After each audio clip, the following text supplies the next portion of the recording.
In the ancient Near East, Egypt stood alone. It possessed a level of wealth and military might that no neighboring kingdom could match. Because of this dominance, Egyptian pharaohs simply did not marry their daughters off to foreign kings. Giving a princess to another ruler would imply that the two nations were political equals. This map of the ancient Near East shows how Solomon defied that standard. By securing a marriage to the pharaoh's daughter, he broadcast a clear message to the rest of the world. Israel had arrived as a peer to the Egyptian empire.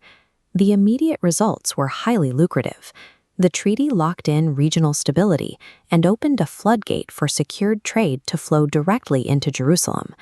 But to get that treaty, Solomon had to cross a hard line. Israelite law strictly forbade marriages to foreigners who did not worship Yahweh. The Egyptian princess did not convert. When she moved into the capital, she brought her foreign gods and idols with her. The diplomatic victory that secured the border also breached the kingdom's religious foundation. Solomon had solved a geopolitical problem by inviting a spiritual conflict directly into the capital. The cultural blending began to fracture the nation's religious practices right away. Citizens and even Solomon himself began offering sacrifices at high places. These were hillside altars, traditionally built by pagan cultures for idol worship, far away from the designated tabernacle and its priests. In the middle of this period of religious drift, God appeared to Solomon in a dream and offered to give him whatever he asked for.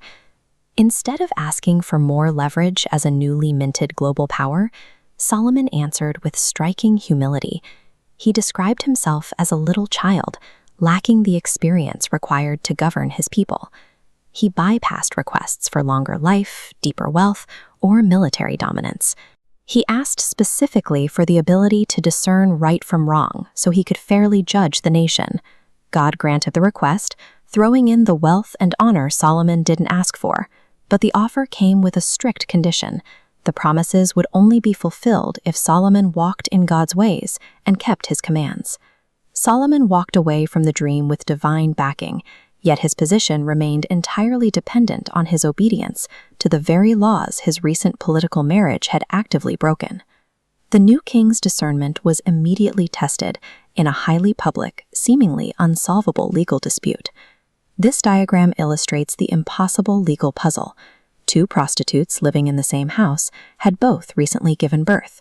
One infant died in the night, leaving one living baby, two women claiming to be the mother, and 0 witnesses to tip the balance.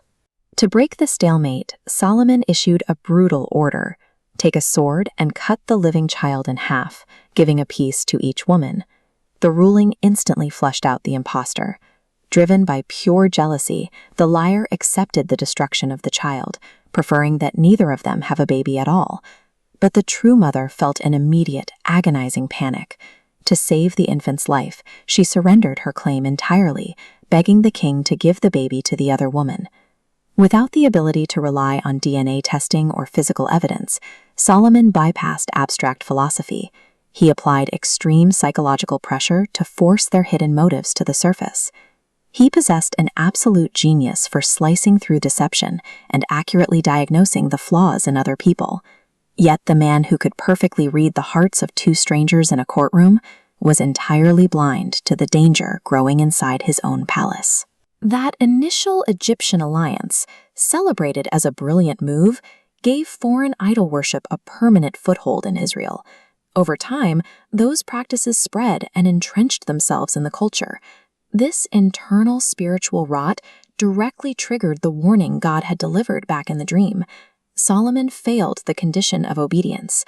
This timeline chart tracks the trajectory of the unified Israelite empire. The long-term consequences were devastating. The latter half of Solomon's reign faltered, his personal legacy was ruined, and the nation fractured into two divided kingdoms. There is a sharp difference between having the administrative intelligence to run a country and possessing the foresight to protect its foundation.